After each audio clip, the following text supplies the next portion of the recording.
Paparan masalah. Indonesia tengah menghadapi darurat bullying yang merambah sekolah, tempat kerja, dan media sosial dengan dampak serius pada kesehatan mental, fisik, dan sosial korban. Kurangnya kesadaran, lemahnya penegakan aturan, dan budaya kekerasan menjadi pemicu utama. Solusi yang mendesak mencakup edukasi anti-bullying, penegakan hukum tegas, kampanye kesadaran, dan akses layanan konseling untuk menciptakan lingkungan yang lebih aman dan inklusif. Permasalahan spesifik terjadi di lingkungan sekolah. Namun, kami fokus pada kasus yang terjadi di tingkat sekolah dasar. Selanjutnya adalah kasus nyata. Yang pertama adalah perbedaan bahasa dan budaya.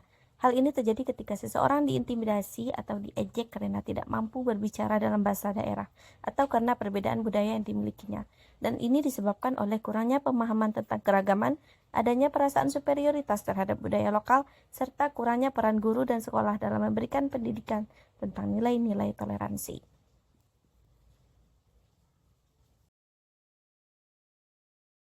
Yang kedua adalah perbedaan pekerjaan orang tua atau status sosial. Hal ini terjadi ketika siswa yang orang tuanya memiliki pekerjaan yang dianggap rendah seperti buruh kasar, tukang pedagang kecil, atau pengangguran, seringkali menjadi sasaran ejekan oleh teman-temannya. Sebaliknya, siswa dari keluarga dengan status sosial tinggi seringkali lebih dihormati, diutamakan, dan mendapatkan perlakuan khusus, baik dari teman maupun guru.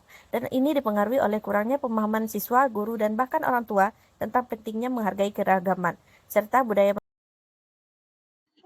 Selanjutnya kasus bullying terkait fisik. Hal ini terjadi karena kurangnya pemahaman anak-anak tentang keberagaman dan empati, serta meniru perilaku orang dewasa atau media yang menonjolkan standar kecantikan tertentu, membuat mereka mudah mengejek teman yang dianggap berbeda. Contohnya seperti berat badan, warna kulit, cacat fisik. Kemudian, kurangnya pengawasan guru dan orang tua dalam mendidik anak tentang toleransi memperburuk situasi.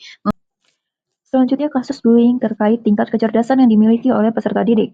Peserta didik yang cerdas dan diiringi sifat yang sombong sering memberikan kata-kata yang tak sedap kepada temannya yang cukup lambat memahami materi.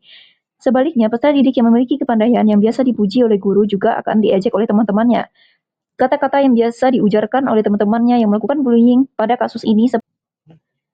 Berikut insight atau pemahaman pada kasus yang kami bahas. Penyebab utamanya ialah kurangnya pemahaman tentang keberagaman. Kedua, ketidaktanggapan guru. Ketiga, minimnya pendekatan sistematis. Dampak pada korban. Korban merasa minder, stres, dan kehilangan percayaan diri.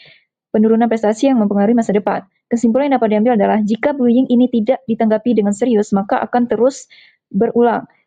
How might we? Yang kami rumuskan adalah bagaimana kita bisa merancang solusi di sekolah untuk menciptakan kesetaraan dan empati pada warga sekolah, agar diskriminasi seperti ini tidak terulang lagi.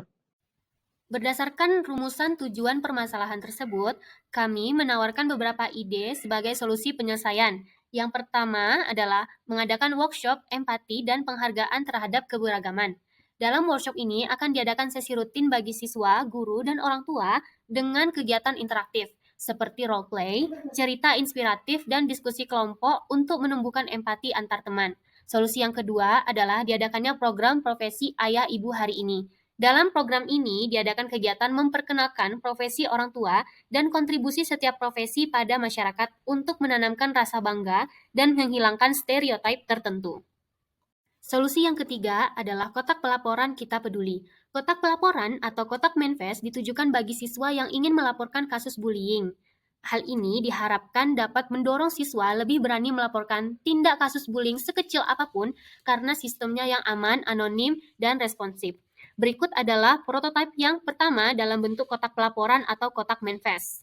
Kotak ini akan disebarkan dan diletakkan di beberapa titik sekolah. Kotak ini akan dilengkapi dengan kertas data diri dan juga keluhan, agar nantinya guru yang bersangkutan ataupun guru yang mengawasi dapat langsung menindaklanjuti kepada korban atau kepada pelapor yang mengeluhkan adanya kasus bullying. Solusi keempat adalah pelatihan guru menjadi agen anti-bullying yang digunakan untuk mengenali dan merespon tanda-tanda bullying dengan tepat dan mendorong pembentukan budaya kelas yang menghargai keberagaman.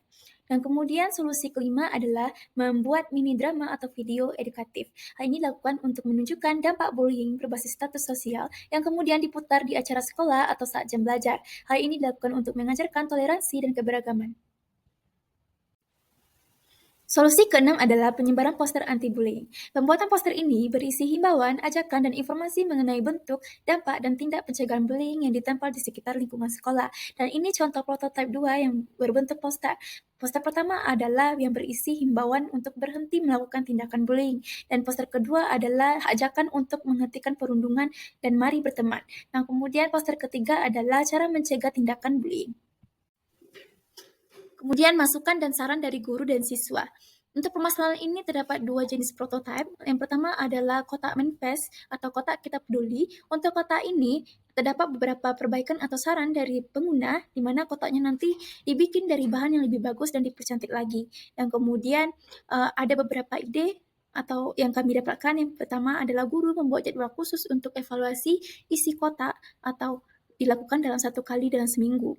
Dan kemudian untuk prototipe kedua yaitu poster, siswa setuju dengan poster karena sudah menarik dan bermakna. Siswa juga dapat menangkap pesan di dalamnya. Sekian dari pemaparan kami. Terima kasih.